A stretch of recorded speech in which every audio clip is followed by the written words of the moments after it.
Good morning. Good morning. বাবুর আজকের এই যে ব্রেকফাস্ট, এখন 10:30 বাজে। তা বাবু তো সকালে ভাত খেতেই ভালোবাসে, সেই জন্য চুল চুল নয়, এটা শো কিছুর, এত সরু ওরকম চুল হয়।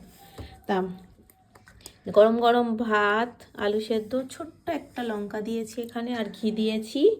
এখানে আছে ডিম সিদ্ধ আর আলু ভাজা। আলু ভাজা পুরোটা না, বাবু খাবে না, ওর থেকে আমি একটু আলু ভাজা দিয়ে মুড়ি খাবো, কারণ আমার ভাত খেতে ভালো লাগছে না। ঝাল তো, তুই তো বললি ঝাল ঝাল করতে, প্রথমেই যদি খেয়ে নাও এরকম, ঝাল লেগে গেছে।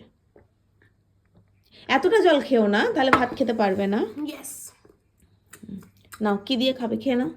ওই নাও, আমি ঘি কিন্তু মেখে দিয়েছি, আলুর সাথে একটু দিয়েছি। মিডিল দিয়ে কেউ ওরকম ভাবে ভাত খায়? আমি বলেছি না, এক সাইড দিয়ে খেতে হয়। এটা আমার অভ্যাস। অভ্যাস?